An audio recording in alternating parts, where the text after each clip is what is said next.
প্রিয় বন্ধুরা, আসসালামু আলাইকুম। আশা করি আপনারা সকলেই ভালো আছেন। জীবনে চলার পথে আমরা অনেকেই আদর্শ মানি।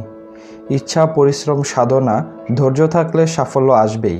আর আমাদের দেশের পরিবহন জগতে তারই উদাহরণ হানিফ এন্টারপ্রাইজ।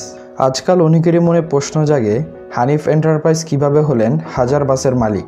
চলুন তাহলে এই প্রশ্নের উত্তর খোঁজার চেষ্টা করি আজকের এই ভিডিওর মাধ্যমে। জানার চেষ্টা করি হানিফ এন্টারপ্রাইজের সেবা খাতের সফল উদ্যোক্তা জয়নাল আবেদিনের উঠে আসার গল্প।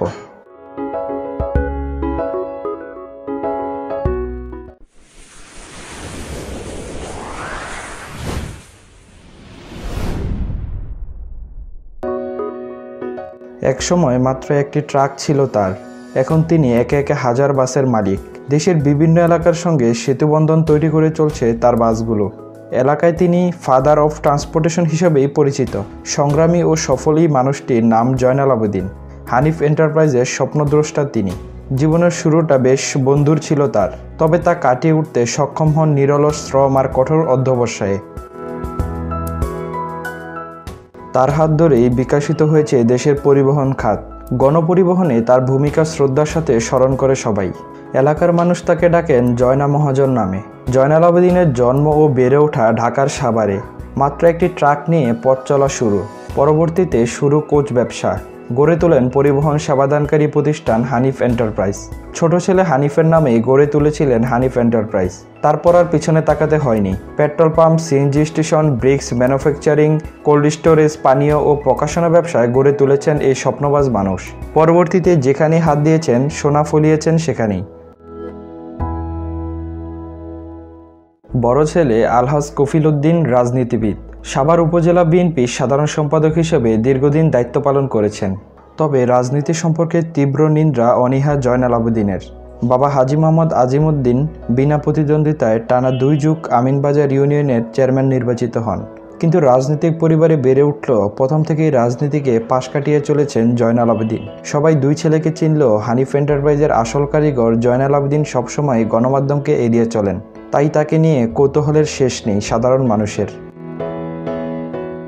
সম্প্রতি একটি নিউজ পোর্টালের পক্ষ থেকে জয়নাল আবেদিনের সঙ্গে যোগাযোগ করা হলে বিনীতভাবে জানিয়ে দেন কোনো সাক্ষাৎকার ও ছবি নেওয়া যাবে না। কিন্তু পাঠকের আগ্রহের কথা স্মরণ করিয়ে দিতেই কিছুটা নমনীয় হন তিনি। বলতে থাকেন তার সাফল্যের সেই দিনগুলির অজানা গল্প।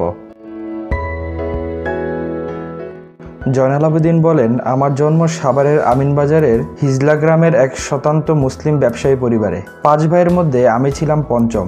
বাবা ইউনিয়ন পরিষদের চেয়ারম্যান থাকার সময়ে আমদানি রফতানির ব্যবসা করতেন।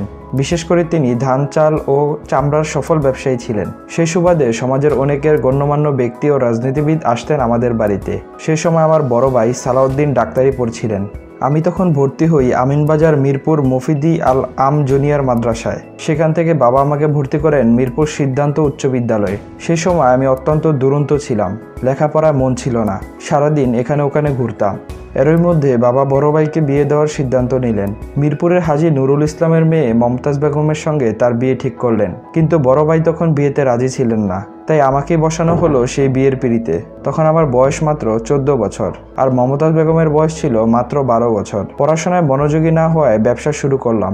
বাবার টাকার শুরু করলাম ধান চালের ব্যবসা। সে সময় এত পরিবহন তো ছিলই না, এমনকি দূরপাল্লার রাস্তাও ছিল কম। যাতায়াতের প্রধান মাধ্যম ছিল ট্রেন, না হয় নৌপথ।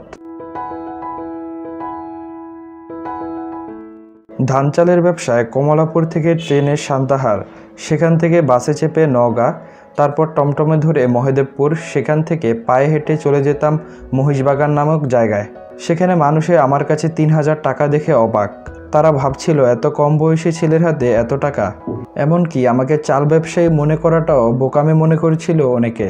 হঠাৎ পূর্ব পাকিস্তানের চালে আকাল, চালের সরবরাহ কম, মূল্য বেশি। তাই চাল কিনতে প্লেনে চেপে যশোর গেলাম। ভাড়া ছিল মাত্র 27 টাকা। সেই সময়ই আমি একাই 250 মণ চাল কিনলাম। এবার ফেরার পালা। নানাঘাট হয়ে আমাদের চাল বোঝাই নৌকা যখন মুন্সিগঞ্জের কাছে পদ্মায় ভাসছিল, তখন প্রচণ্ড ঝড়ে নৌকা ডুবে গেল। সে যাত্রা মাঝিদের সহায়তায় প্রাণে রক্ষা পাই। যতদূর মনে পড়ে ওই দুর্ঘটনায় হাতের মুঠোয় আঁকড়ে রাখা 50 টাকা ছিল বাড়ি ফেরার শেষ সম্বল। বাড়ি ফিরে ধান চালের ব্যবসা বাদ দিলাম। এরপর পরিবারের 5 ভাই একসঙ্গে হজ করতে সৌদি আরবে গেলাম। স্বাধীন হওয়ার পর দেশ পুনর্গঠনে ডাক পড়ল। মানিক মিয়া এভিনিউ সংসদ ভবন এলাকায় তখন বড় ক্ষেত। ওই ক্ষেতে সাব কন্ট্রাক্টর শুরু করলাম, মাটি ফেলার কাজ। মাত্র 14,000 টাকার 3 টনি একটি পেট্রোল ট্রাক কিনলাম। সেখান থেকেই শুরু, সঙ্গে কয়েকটি ট্রাক ভাড়াও নিলাম।